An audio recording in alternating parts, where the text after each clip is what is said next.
أعوذ بالله السميع العليم من الشيطان اللعين الرجيم. بسم الله الرحمن الرحيم. الحمد لله رب العالمين، والصلاة والسلام على أشرف الأنبياء والمرسلين، حبيب إله العالمين أبي القاسم المصطفى محمد. اللهم صل على محمد وآل محمد. طب القلوب ودوائها ونور أبصارها، وعلى أهل بيته الذين ذهب الله عنهم الرجس وطهرهم تطهيرا. اللهم صل على محمد وآل محمد. قال الله عز وجل في كتابه الكريم: بسم الله الرحمن الرحيم. إنما يريد الله ليذهب عنكم الرجس أهل البيت ويطهركم تطهيرا. اللهم صل على محمد وآل محمد. آمنا بالله صدق الله العلي العظيم. صلوات. اللهم صل على محمد وآل محمد.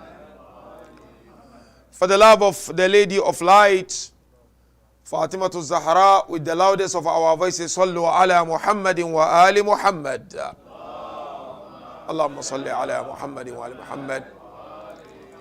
And for the purification of our hearts and the hastening of the reappearance of our beloved 12th Imam, Sallu ala Muhammadin wa ali Muhammad.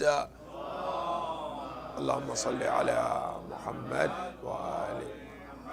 Assalamu alaikum jami'an wa rahmatullahi ta'ala wa barakatuhu. First of all is to thank Almighty Allah tabaraka wa ta'ala for giving us this wonderful moment, wonderful opportunity on this beautiful Thursday night to continue seeking His nearness, as that is the main reason as to why He created us.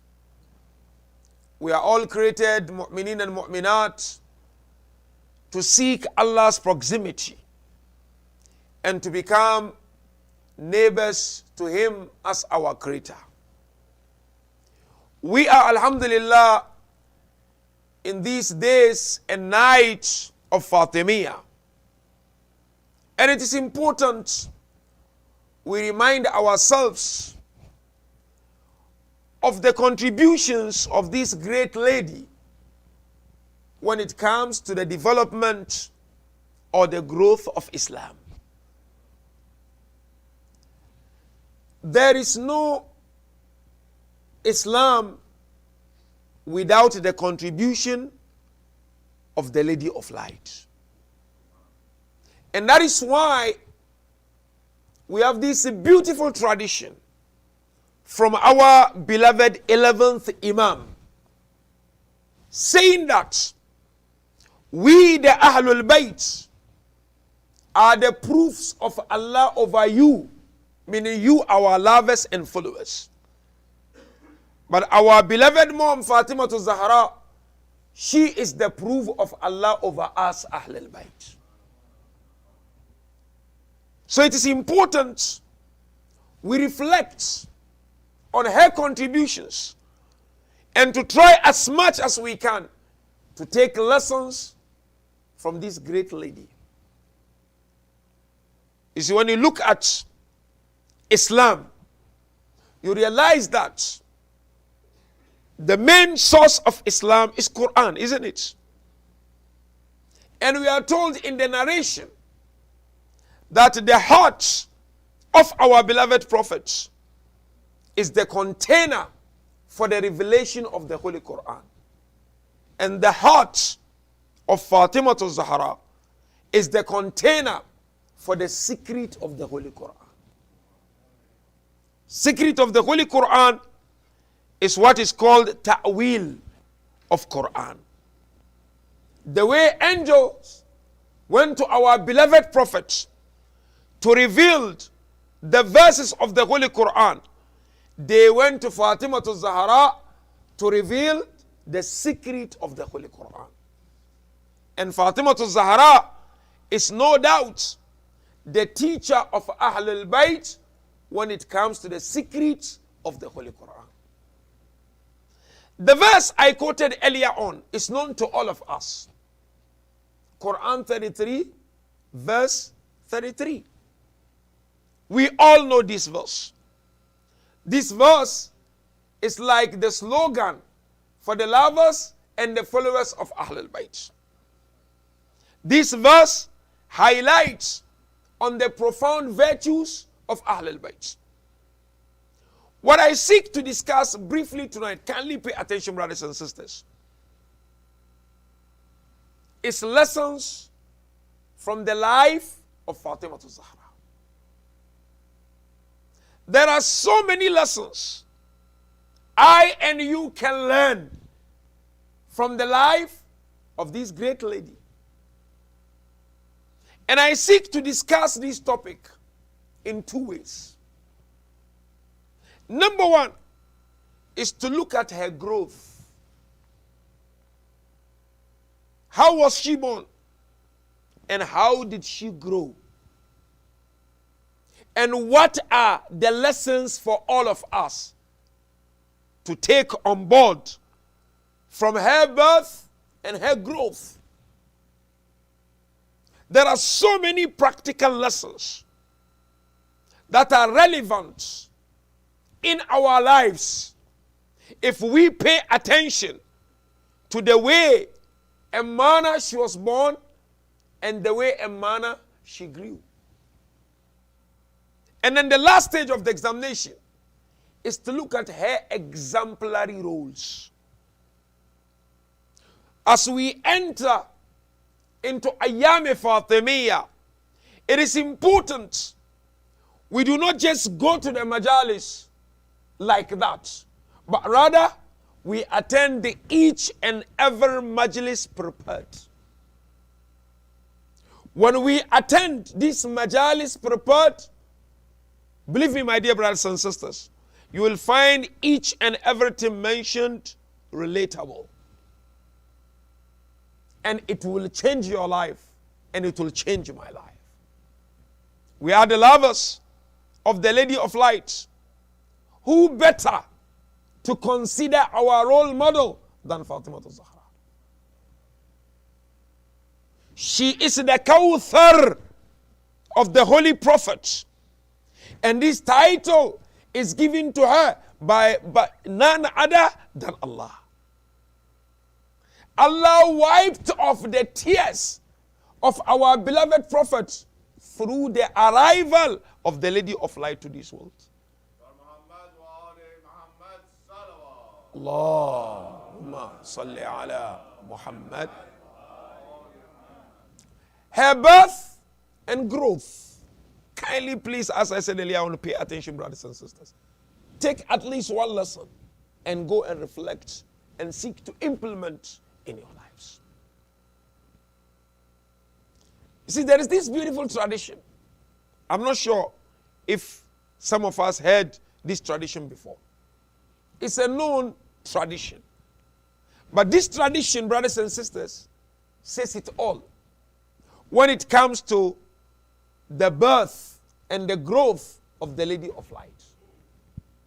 Muwarrikhun, historians and experts in the field of hadith narrate this tradition, including Hakim Naishapuri in his Mustadrak, that the wife of our beloved Prophet Aisha said, I've never seen anyone who resembles the Holy Prophet in everything than Fatima Zahra. In his approach, in his interaction, in his look. And she continued to say, pay attention to this tradition, brothers and sisters. Whenever Fatima alayhi salam would come to him, he would stand up, kissed her, and would ensure that he sat her where he was sitting. The narration says, one day Aisha said to the Holy Prophet, I see you now and then kissing Fatima. And Fatima is a female. What was the response of the Prophet? Innaha min thamaril jannah. I am kissing Fatima because Fatima is from the fruit of Jannah. Then he explained, when I was taken to the seventh heaven, I was given a fruit. After eating the fruit, when I came down, I met my wife. On account of that, she conceived Fatima. So whenever I crave the smell of heaven, I smell the body of Fatima. A lot of lessons here. My dear brothers and sisters, whenever I miss the fragrance of heaven, what do? I hug Fatima. Because I know when I hug her, I will feel heaven. Why? Because she was born from the fruit of Jannah. Now question. Why this great virtue for Fatima? There's never been anyone born out of the fruit of heaven except Fatima alayhi salam. Why? It's because of one reason. And this reason, when you have time, reflect on it. Philosophers discuss this a lot. The reason is the relationship between body and soul. There is a powerful relationship between your body and your soul. What's the relationship between these two? It is an influential relationship. In what way? Body influences soul, and soul influences body. Look at this. When you are sad, upset, moody, very emotional, what happens? Your body responds. Although sadness and emotions come from inside, it's not a physical thing. But once you are sad and upset, your body also becomes upset and sad. Your body doesn't want to function anymore because the internal part of you is sad. Likewise, when your body is affected, what happens? Your internal also responds to that. So there's a very strong, influential relationship between our bodies and our souls. What is the secret behind this relationship between our bodies and our souls? Kindly pay attention, brothers and sisters. The secret is what scholars call essential movement. You see, there are three major movements in life. We have movement of place. You move from one place to the other. They call it harakatun makaniya. And the other movement is harakatun zamaniya, movement of time. At one stage, you were nothing worth mentioning. At one point, you were an infant. At one point, you become an adolescent. And then at one point, you become a youth. At one point, you become an old person or senior citizen.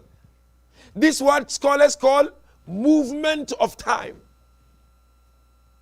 There is one movement which is higher than all these two. They call it essential movement. The movement of something within itself. Typical example, when you plant a seed in the ground, what happens? Seed for some time. Suddenly it becomes leaves. Suddenly it becomes fruits. Suddenly it becomes big tree. This is what they call essential movement, harakatun jawhariya. Now the same thing applies to insan. This is the point I'm trying to arrive at. Kindly look at it. Then you will understand the virtue of the Lady of Light when it comes to her birth and growth, and we will be able to take lessons from there. Insan, you look at chapter Mu'minun, verses 12, 13, 14. Allah Tabarak wa Ta'ala mentioned, وَلَكَدْ خَلَقْنَا الْإِنسَانَ مِنْ سُلَالَةٍ مِنْ طِينٍ. That insan is created from what? An extract of clay. Are we really created from clay? We are created from a liquid. But that liquid is from food. And the food is from clay. And so Allah said, we are created from clay. Now this clay or food makes movement within our us. 1 month, 2 months, 3 months, 4 months, up to 9 months. And then you come. It's a movement of one thing within itself. Now this is the point. We are who we are because of what we eat.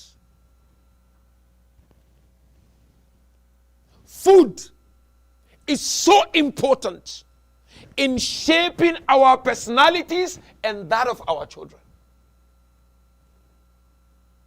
The Lady of Light was born from the fruit of heaven. Hence, she is tahira mutahhara. What lesson do we get from here? Watch what you eat. Watch what you eat. I promise you, my dear brothers and sisters. Sometimes we pay attention to certain things and we forget the basics. Point of departure is what we eat. It can make you or break you spiritually, socially. The holy prophets ate from the fruit of heaven, and the result of that, he gave birth to Fatima al-Zahra.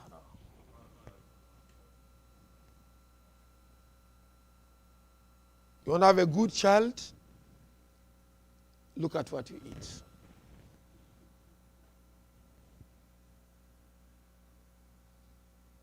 You want to have a good family? Look at what you eat. As we are told, the first world of a child is the back of a man. Second world is the stomach of a woman. And third world is this world.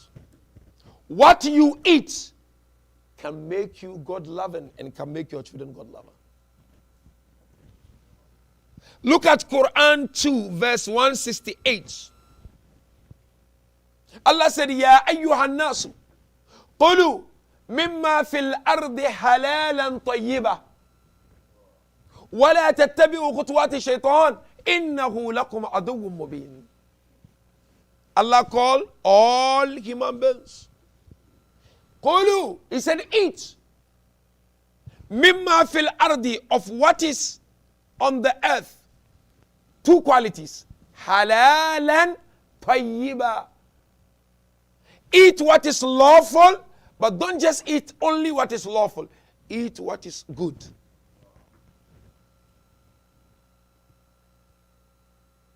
You want to have a good family? Eat what is lawful and what is good. And that is why chapter 80, Surah Abasa, makes it crystal clear. فَلْيَنْظُرِ الْإِنسَانُ إِلَى طَعَامِهِ. Then insan should look at his or her food. Watch what you eat. Especially if you are a father or someone who aspires to have a child. As a man, as a woman, check your food. Sometimes the problem is not now. The problem is because of what you ate before.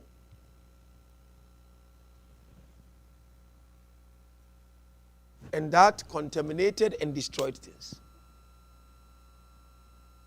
So first lesson, from this first stage of the examination, as we prepare ourselves for Fatimiyya, is that let us all be particular when it comes to what we eat.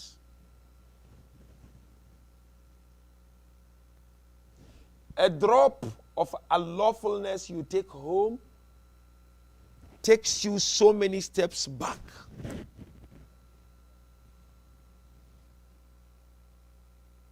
You know, I went to a place and an elderly person, old man, invited me. Sheikh Nur, I would like to talk to you. So I came and he called his children. And he said to me, Sheikh, in front of my children, I want you to witness this.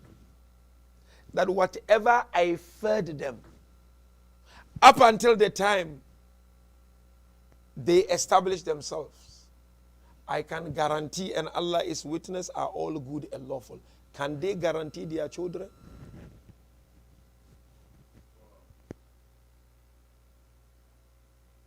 Said, I would like to say this, if I die tomorrow, I'm happy, Sheikh. So listen from the Lady of Light. Ahlul Bayt made effort to be who they are. It did not just happen overnight.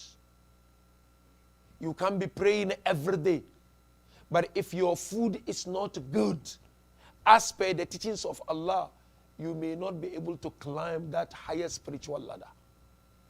Sometimes you see you go higher and suddenly you fall down. Check your food. Check what you eat. Food is important. We don't eat just for the sake of eating. We eat because we want to grow spiritually and socially. So that's one. Think about it. Last stage of the examination. Her exemplary roles as daughter, wife, and mother. She played crucial roles. Number one, as daughter, or as a daughter.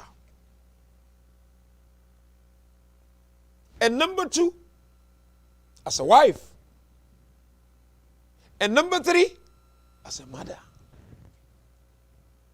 So we need to examine all these roles and take lessons from this great lady Fatima. First, her role as a daughter.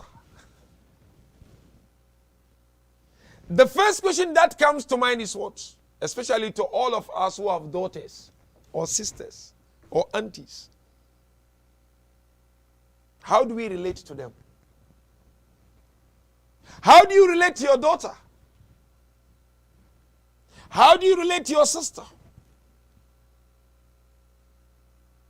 Most especially when they are younger than you.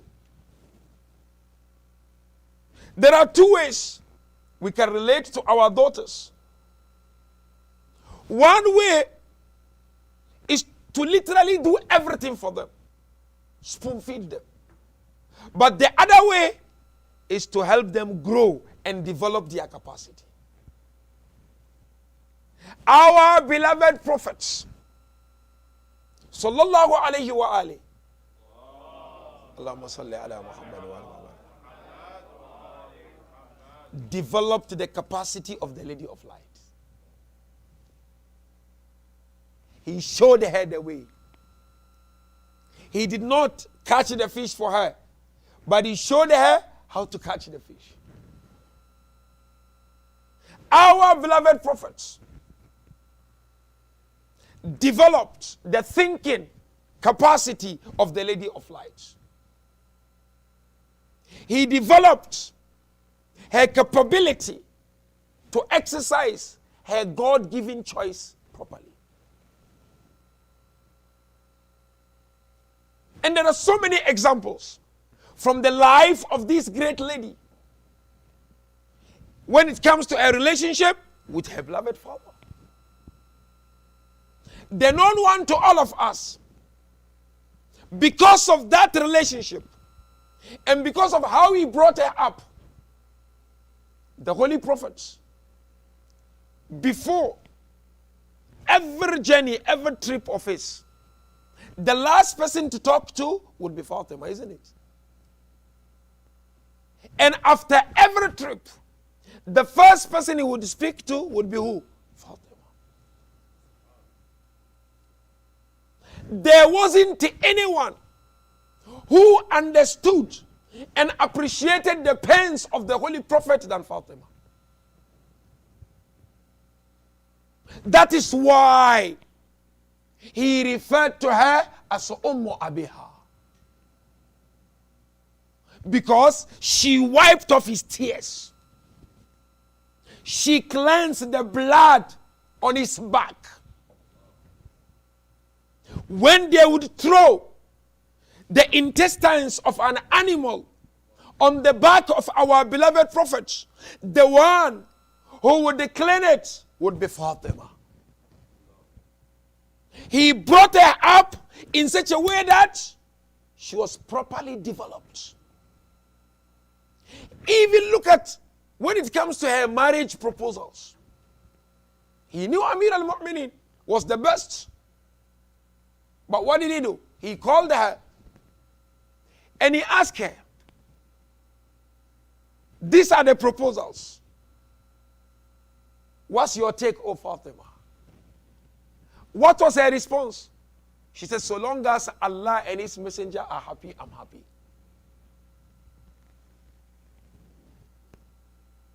So on a first level, brothers and sisters, Fatima alayhi salam, on account of her upbringing, she played that role of her beloved mom when the mom was no more in this world. Prophet would sit and have conversation with Fatima.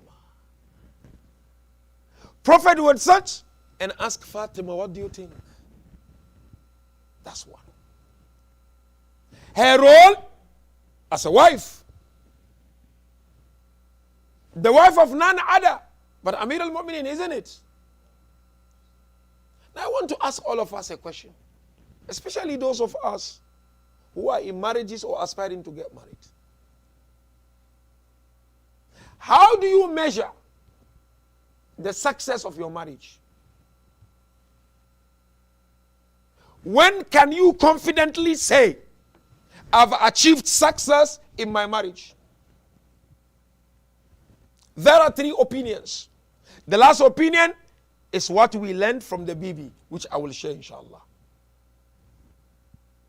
First opinion, some scholars say that you need two factors in your marriage.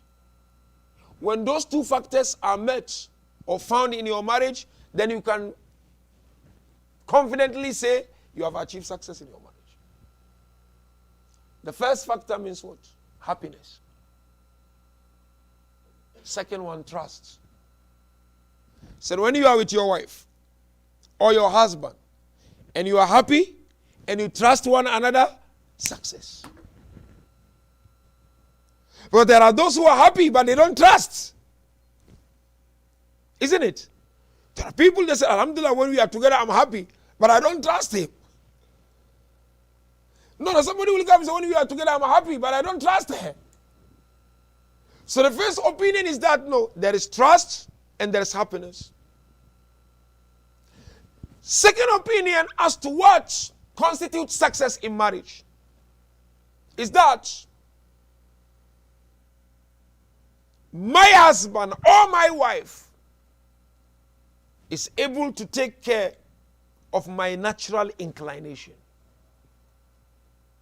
So once my natural inclination is met and taken care of, I can confidently say, I've achieved success in my marriage.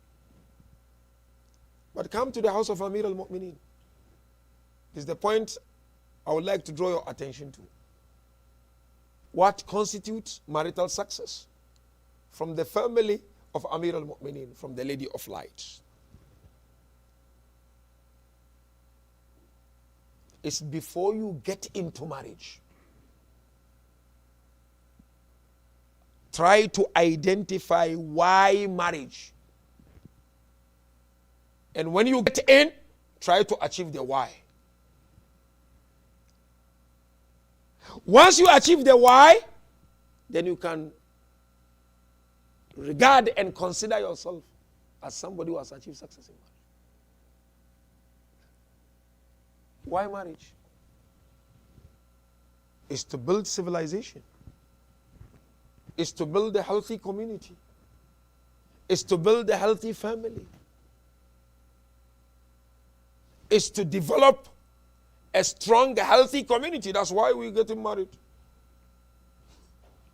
Whatever happens in marriage, end result is to build a community. Lady of Light, she got married to the best man of the time, Amir al-Mu'minin. And she knew the main aim she got into that marriage was to build civilization. And hence she did that in 3 ways. Number 1, she focused on virtues, values, and not material. Yes, material is important. But Fatima alayhi salam, getting into marriage, she did not focus just on material. Let me ask you a question. How much was her mahar? Who can tell me? How much was her mahar? How much was her mahar? Huh? How much? No, not really. It's a lot. This is what you've given me, it's a lot. Huh? Close to. Huh? Ahsant, 500 dirham. Some said 480. There is a point I'm trying to make, and then inshallah we'll decide Mosai. Some said 480, and some said 500 dirham with one cloth. And according to historians, that one cloth costed 7 dirham. With one scarf, and the scarf costed 5 dirham. Bed and the mattress from Egypt. There's a point here. There is a point here. Yes, days were different, I agree. Times are different, but there is a point which is relevant to our current situations. Her father was in charge of Baytul Mal. He could have thrown a lot towards her marriage, but he didn't do. To teach I and you, very important lesson. That is not the amount of money you spend during your marriage which will constitute the success of your marriage. It's the virtues and the values that you inculcate during your marriage which will help the marriage to thrive. So she focused on values. Today, how many people borrow money to throw receptions? How many people have sleepless nights because they are looking for this particular amount of money for their marriage, or else they are not going to get married? Although they've got the means. But because they want to fit in, this person had unbelievable reception, I must also have. Who pay your tax? Why worry about someone else?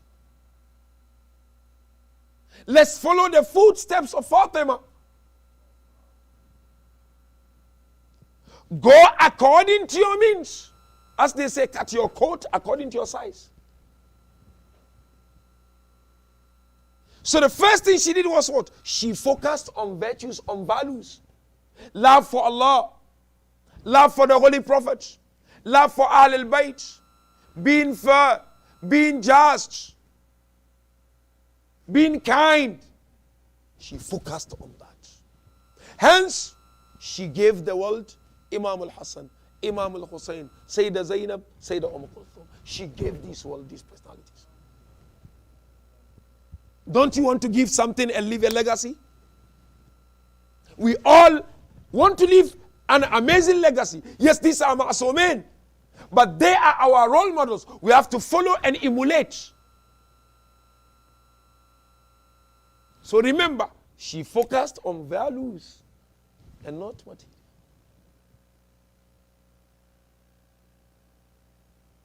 If you can't afford, you can't afford. That's number one. Number two, there was mutual cooperation between her and Amir al-Mu'mineen. Yes. They cooperated very well, without an iota of doubt. That's a sign of success.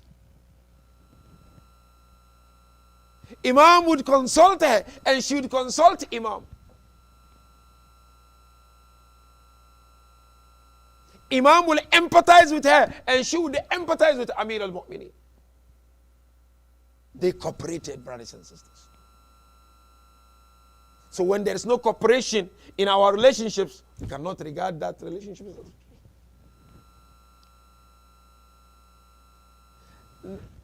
Number three, they respected each other. Amir al-Mu'mineen respected her, even the way he addressed her. And she respected Amir al-Mu'mineen. Look at the last moment of her life. She would look at Amir al-Mu'mineen and she would say to him, have I ever wronged you? Have I ever lied to you? Have I ever gone against you ever since we met? Amir al-Mu'mineen will say, Hasha lillah. May Allah forbid, ya Fatima. You've never angered me. You've never wronged me. Mutual respect, brothers and sisters. He talked to her with respect. Let's do the same. And last but not the least, her role as a mother.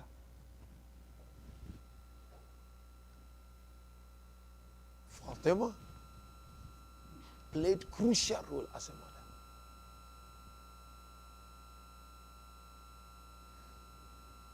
Let me ask you another question, then I conclude. Who can give an example of a role she played as a mother?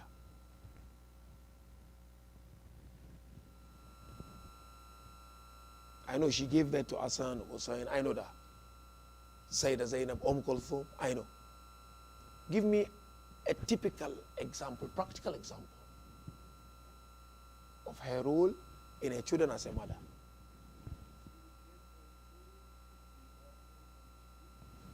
Excellent. Excellent. May God bless you.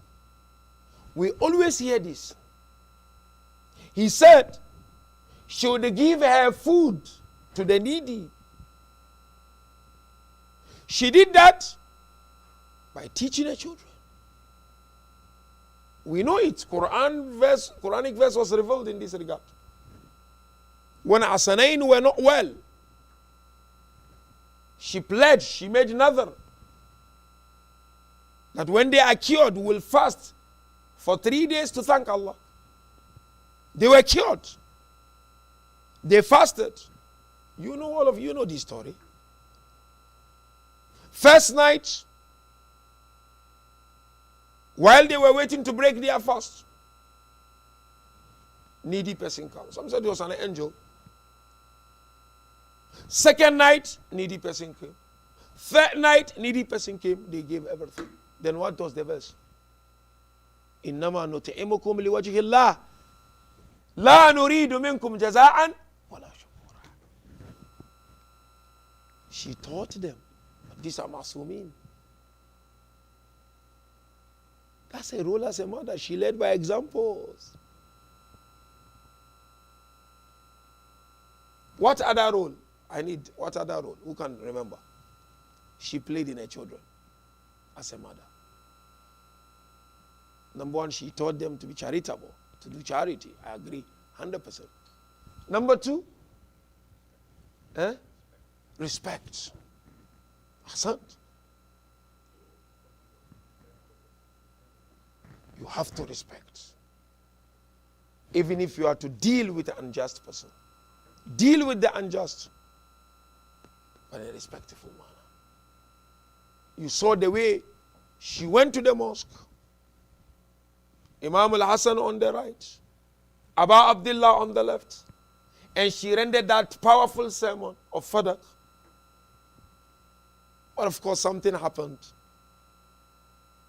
As she was coming out of the mosque, an enemy appeared and he slapped on her face. Hence Imam al-Hassan alayhi salam, he would say, even after the departure of my beloved mom from this world, whenever I would see that man, I would remember that moment when he lifted his hand and straight on the face of my mom.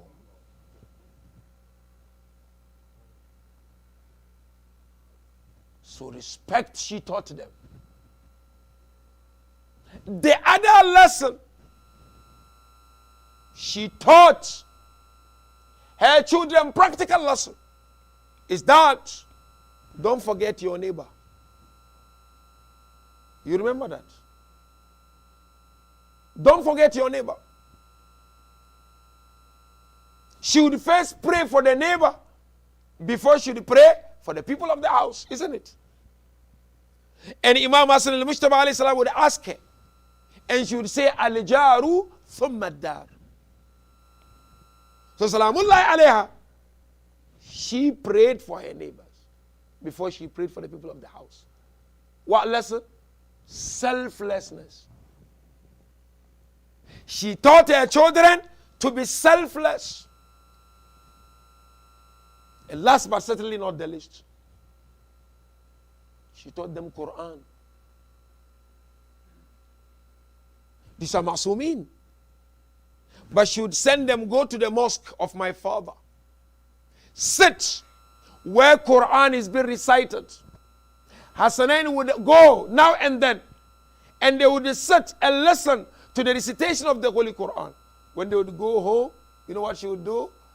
She would ask them, repeat what you heard from the mosque. So in short, brothers and sisters, if you truly want to enjoy Fatima, try to read about her in your own way when you have time. Pick up a book. Just go through about her life. So when Maulana sits here and he talks, you are able to link things, you are able to relate. That's how we approach days and nights of Ahlul Bayt. So in conclusion, we've understood the importance of what to eat. Because Fatima is from the fruit of heaven. And number two, we've appreciated and recognized the roles she played as a daughter, as a wife, and as a mother.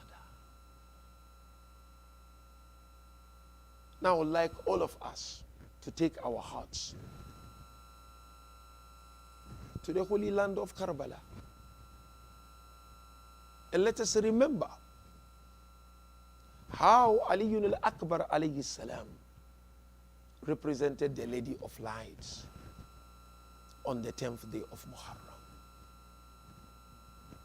As you know very well, my dear brothers and sisters, we are told in the tradition that the first of Banu Hashim to go out was Ali al-Akbar alayhi salam. He came to the father Abu Abdullah and he asked for permission. Narration tells us Imam al-Hussein alayhi salam did not hesitate to grant Ali permission. He said, Ali, go. But then he said to Ali, go to Khaymaga Mukhayyam and bid farewell. Ali went to Khaymaga.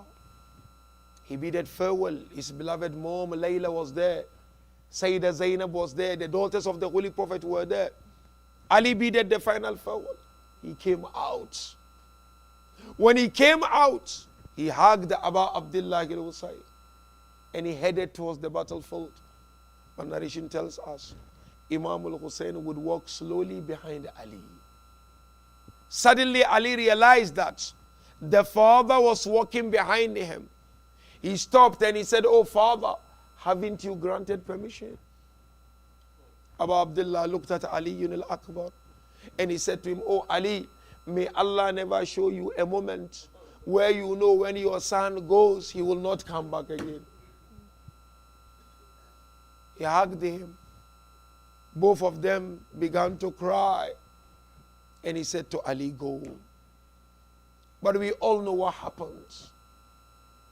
The mother of Ali, Layla, she came out of Khaymaga. She had no energy to look at the battlefield. She would only monitor the complexion of the face of Abu Abdullah. Suddenly she saw the complexion changed. And she called out, Ya Abu Abdullah, is Ali alive or dead? Abu Abdullah looked at Layla. He said to her, oh Layla, go sit, make dua. Allah promised to answer the dua of a mother for her son. That was the time she made that famous dua, isn't it? Ya Allah, you were the one who returned Yusuf back to Yaqub. Return my Ali back to me. She said, Ya Allah, you were the one who returned Ismail back to his mom. Return my Ali back to me. We are told in the tradition, before she could finish the dua, Ali came back. And Ali was calling, thirst, thirst, thirst. And he said, the heat of Karbala is burning me. And the armor is killing me. Abu Abdullah came, he hugged Ali. We are told in the tradition. He placed his tongue into the mouth of Ali. But Ali looked at Abu Abdullah. He said, Father, your mouth is drier than my mouth. That was the moment when Abu Abdullah said to Ali, Ali, go. You will soon meet Rasulullah and he will quench your thirst. Ali went and fought and fought and fought. But you know how they ended the life of Ali. That was the moment Ali represented Fatima al-Zahra. The enemy lifted his dagger and he dug on the chest of Ali. When he dug on the chest of Ali, as Ali was falling down, he called out, Assalamu alayka ya Abata, ya Aba Abdullah. We are told that Abu Abdullah, upon hearing the salam of Ali, he came out of Khaymaga and he began to walk slowly towards the body of Ali. For every companion, he rushed to the body. But for Ali, he was walking slowly to the body of Ali. But you know what happened? He took a wrong direction. Bibi Sakina called out, Father, where are you going? He said, I'm going to the body of Ali. She said to him, but Ali is here and you are heading towards a wrong direction. He said, it kills me to know Ali is going. But we are told as Abu Abdullah was approaching the body of Ali, he realized that Ali was lifting only one hand. And he was used to Ali hugging him with two hands. He got to the body. He realized that Ali was covering dagger with his left hand. Allahu Akbar. That was the moment when one poet mentioned. Abu Abdullah stood and looked at Najaf al-Ashraf, towards Najaf. And he said, my father, you lifted the door of Khaybar with your hand. Come and see your son lifting dagger from the chest of his son in Karbala. Look at the final moment of the life of Ali. He remembered Fatima al-Zahra. Ali would smile and Ali would cry.